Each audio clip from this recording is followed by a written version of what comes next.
Selamat siang pemirsa, Kilas Nusantara hadir di hadapan Anda dengan informasi terhangat terkait rapat koordinasi lintas negara hingga ajakan Wakil Gubernur Jawa Tengah untuk para ulama perempuan guna ikut membangun bangsa. Semuanya dirangkum dalam Kilas Nusantara siang. Pemirsa, Indonesia memimpin rapat koordinasi lintas negara di Pontianak yang bertujuan untuk memprediksi desain akhir pertemuan tingkat menteri ke-25 guna meningkatkan kesejahteraan dan pertumbuhan ekonomi masyarakat di daerah perbatasan negara anggota BIMP-EAGA. Rapat ini dihadiri peserta dari negara anggota Brunei Darussalam, Indonesia, Malaysia, Filipina, East Asian Growth Area Facilitation Center. Beralih ke kabar terbaru dari penanganan gempa di Cianjur. Para pengungsi korban gempa enggan untuk kembali ke rumah masing-masing karena masih mengalami trauma. Di sisi lain, para pengungsi di kawasan Taman Prawata-Sari Cianjur memastikan tidak kekurangan apapun, kebutuhannya selalu terpenuhi. Bergeser ke Jawa Tengah, Wakil Gubernur Kach Yassin Maimun mengajak para ulama perempuan untuk ikut berperan berkontribusi membangun bangsa dan negara. Hal ini disampaikan Wagub saat membuka Kongres Ulama Perempuan II di Semarang. Mari kita simak berita selengkapnya berikut ini.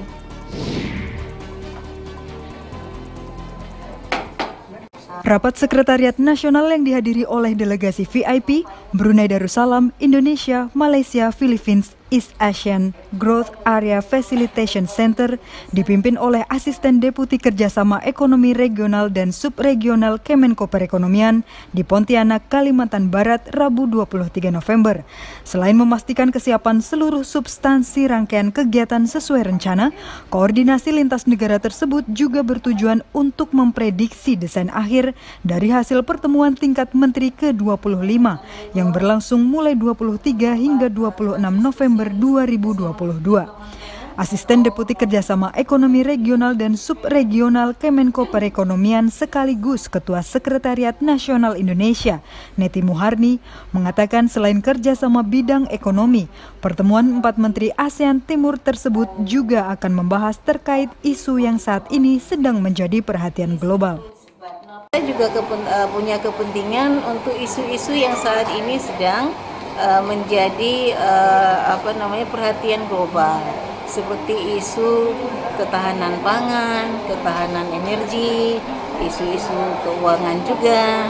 Nah, ini bagaimana dalam kerjasama ini kita bahas bersama bagaimana misalnya BIMP-IAGA bisa ikut berkontribusi terhadap ketahanan pangan di kawasan maupun di subkawasan.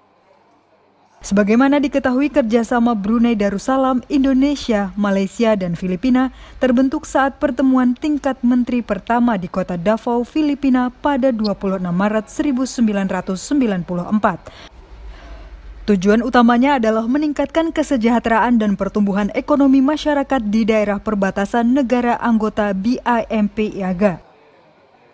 Dari Pontianak, Kalimantan Barat, Indra Budi Santoso, Kantor Berita Antara, mewartakan.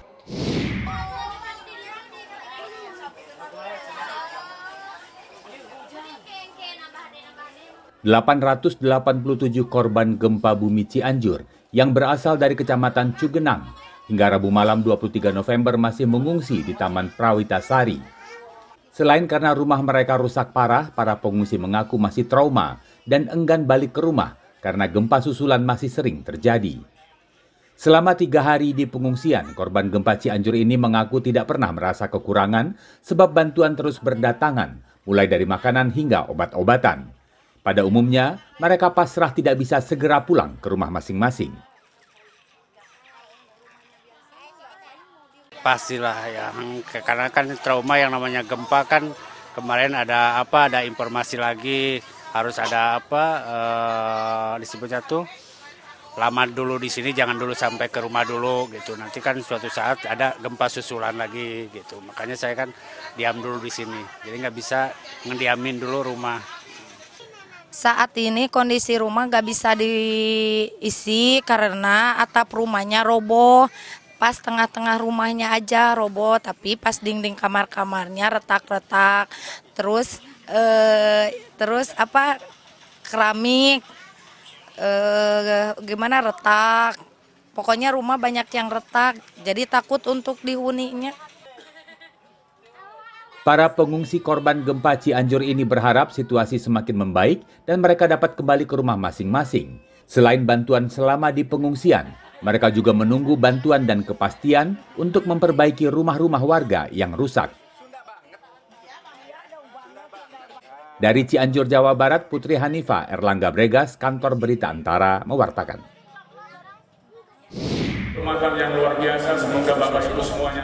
Para ulama perempuan saat ini wajib memiliki ilmu pengetahuan yang tinggi dan diharapkan mampu memberikan kontribusi dalam memajukan bangsa dan negara. Pernyataan tersebut ditegaskan Wakil Gubernur Jawa Tengah, Taj Yassin Maimun, saat membuka Kongres Ulama Perempuan Indonesia atau KUPI kedua yang digelar di Kampus 3 Universitas Islam Negeri atau UIN Wali Songo Semarang pada Rabu 23 November.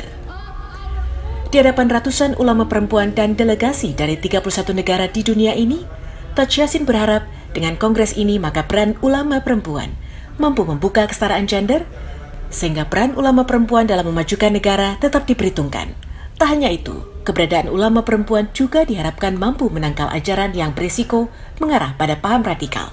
Kegiatan ini, karena bagaimanapun juga ini akan membuat atau membuka wawasan peradaban yang sebenarnya Islam itu membawa peradaban itu. Bagaimana Islam mengangkat martabat perempuan, menempatkan perempuan untuk ikut andil dalam keputusan-keputusan penting. Direktur Asian Muslim Action Network atau AMAN Indonesia, Dwi Rubianti Khalifah mengatakan, dalam Kongres Ulama Perempuan ini akan membicarakan peran perempuan dalam membangun kebijakan yang melindungi perempuan. The foundational values of KUPI that drive the motivation. Tapi positif development-nya dalam rangka kita melakukan refleksi, lalu kemudian melihat gap-nya di mana, tantangannya di mana. Dari situlah sebenarnya KUPI ingin mengajak untuk menata kembali masa depan umat muslim ini agar lebih berkeadilan dan juga lebih memberikan perhatian kepada perempuan, khususnya dalam rangka mengakui peran ulama perempuan. Kongres Ulama Perempuan Indonesia atau KUPI kedua digelar di Jawa Tengah selama 4 hari mulai 23 hingga 26 November.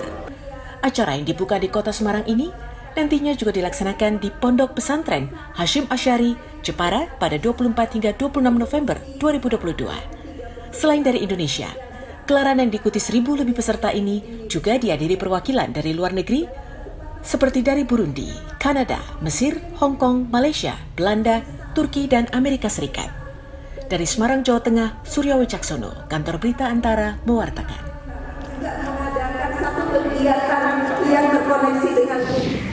Pemirsa, untuk mengikuti kabar terkini dan lainnya dari berbagai penjuru Nusantara, Anda bisa mengunjungi portal antaranews.com, kanal YouTube Antara TV Indonesia, dan saluran Yusi TV kami.